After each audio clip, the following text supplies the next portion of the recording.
Nganong gikinahanglan man mo kumpisal ang tao? Why is there a necessity to avail of the sacrament of confession? Ngano ba? Number one reason mao, this is the commandment of God. This is the commandment of Christ. In the Old Testament, ang atong mga gihimong modelo, mihimo kini confession ngadto sa mga propeta. And out of this, during the time of Christ, Christ commanded us to confess to the church authorities, to the press. Misugo ang Dios nga mukumpisal kita. Diinig putuha karon. While there are three kinds sa pag-confess o sa atong pag-exercise sa repentance, sa pagbasol. Number one ini, direct to God, kamao ang pag-hinuklog, Lord, pasaylo ako, Lord. Kung mao ka na ang gihimo before Christ, before this sacrament, before Christ founded His church. So nining putuha, dunay direct to God. But the second way, sa diha nga gitukod sa Dios ang iyang simbahan, iyang gisugo, iyang gitagaag authority ang kaparian, pagpasaylo sa mga sala sa katawhan. O kita usab, gitagaan kita og katungdanan. It's our obligation. Obligation to confess. Sugo ka na sa Dios. O ngano ba? Gituyo kini because out of the sacrament of confession, ihatag ka na ang sanctifying grace. So ang sanctifying grace, gipalatay ka na pinaagi sa church authorities aron mahibalik ang napugto nga relasyon sa tao ngadto sa Dios. It's the emphasis on sanctifying grace. Karon ikatulo, ngano ba nga ato man yun nga ikonfisal? Tungod kay it is the way of cleansing our soul. Mao kana ang paagi sa paghinlo sa atong nahugaw nga kalag. Now, in every time we commit sins, dunay tulo ka paagi nga magkasala ang tao. Sin of thought, sala sa dautan nga unahuna. Sin of word, sala sa sala sa pulong, nana sa Santiago 2, no? Nga nakasala kita sa pulong, marites, panlimbak, bad words, etc. Sala sa pulong. Ikatulo, sin of action. O kining sin of action, mao kanay sin of commission sa dili pagbuhat sa angay nga buhaton. Sin of commission, sala sa pagbuhat sa dili angay nga buhaton. O sin of concurrence, sala sa dili pagbadlong. O sala sa pag-uyon, sin of concurrence.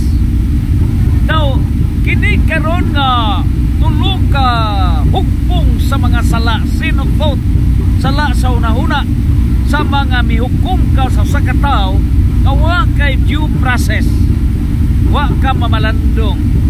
Sala sa pulong, buong sa dungog sa sakataw, unya sala sa dili pagbuhat sa angay nga buhaton, sala sa pagbuhat sa dili angay nga buhaton, o sala sa concurrence, sala sa dili pagbadlong, o paghiuyon sa dakong sala. Mao na sin of concurrence. Kining tulo ka hugpong sa mga sala, mao na nakahugaw sa atong kalag. Wala kini makahugaw sa lawas, kundi nakahugaw hinoon sa kalag. O kining kahugaw sa kalag, kinahanglan kini hinluan. We need to cleanse our dirty souls. So nining putuha karon, mao kana nga dunay confession, ato kana nga isuka to cleanse through the sacrament of confession. Kung argumento mao nga dili na kinahanglan mo kumpisal. So we will have to encourage you.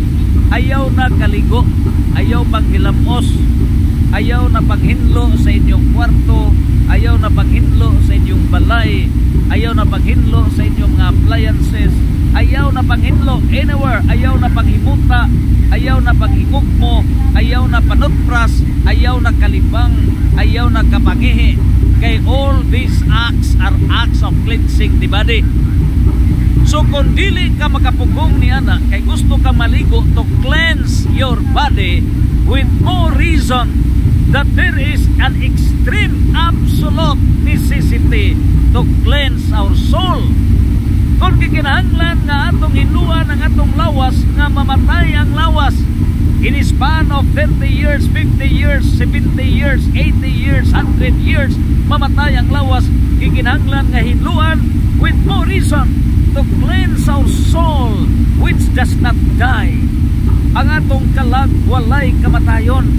Kung busa kay walay kamatayon ang atong kalag, there is an extreme necessity to cleanse the soul. Kay kung dili hinuan kining maong kalag, kining kamatay sa lawas, bubulag ang lawas sa atong kalag, ang hugaw nga kalag, may tabo duhay paagi. Either hinuan kini ngadto sa temporary fire, gitawag kana og purification. Sa purification gipurgahon ang hugaw nga kalag, gitawag ka purgatory. Apan dunay makamatay nga sala, mortal sins. So kanang makamatay nga sala, mao na kana makapa-imperno nga mga hugaw sa kalag sa tao. O kanang makapa-imperno, imperno na. So ang hugaw kaayo nga kalag, imperno, dili na mada sa purgatorio.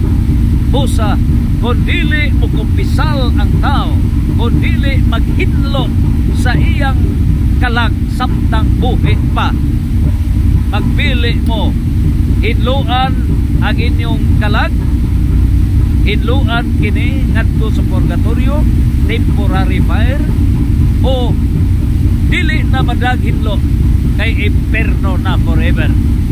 So nakita nato kining aso nining barko from Cebu, Pucalyong Shipping. Padong kita mo tambong sa conference sa Philippine League of Secretaries to Sanggunian, National Executive and Board Joint Conference and Seminar sa Butuan City. Tanawag kining sa Plices, Philippine League of Sanggunian Secretaries. Tanawag kining trambutso. So kining trambutso, igawas yun ang hugaw. Igawas ang hugaw. Kunya, necessary ba nga dunay trambutso? Yes. Kining trambutso mao nay hungawanan sa mga hugaw. Kunya kung walay trambutso, kung saon man pagdagan ni ining barko, dili takaabot sa atong destinasyon. So in order to reach our destination, doon nalay gamay lang tanawar ng trambutso. Kagamay ra ana, no? Mga wakabot og usa ka metros. Less than 1 meter nawa trambutso. Pero unsa man ang migawas?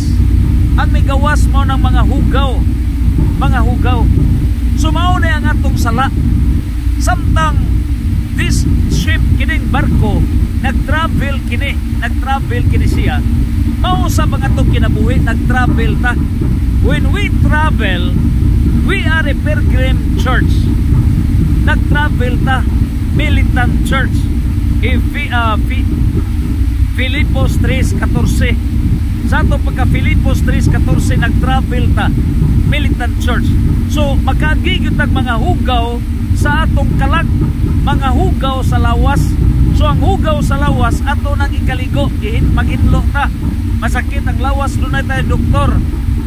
So karon kung mahugaw sa atong kalag, maligo ta. Ang atong doktor mao ang mga pare, mga instrumento, mga pare, our doctors of our soul. So ato kana nga isuka, ikupisal kana sama ning barko, aron mo abot ang barko, ang hugaw nga naa sa sud igawas kana. It's the law of nature. Law of nature kana nga igawas gyud ang hugaw para makabuta sa atong padulngan. So kining trambutso karon nga naa diha ang aso, ang mga hugaw kana igawas kana while we are on a pilgrim journey. Samtang mo biyahe ang barko, doon na gyoy trambutso, doon na gyoy ipahungaw ka mga hugaw, igawas ka na para makabuta sa atong padulngan na sipit. Mao kana ang mga aeroplano, tanan nga mga motor, mga sakyanan, cars, doon na gyoy trambutso. Mao kana igawas ang mga hugaw. And that's the law of nature. Ang ato sab nga lawas igawas ang mga hugaw. Ang atong kalag igawas ang mga hugaw. Mao nay trambutso doctrine. O ang atong mga doctors mao mga pare. So kung magawas ang mga hugaw, maputa sa atong destination, heaven, king harian sa langit. John chapter 14 verse 12 to 13. Santos, Santos, Santos, Fiat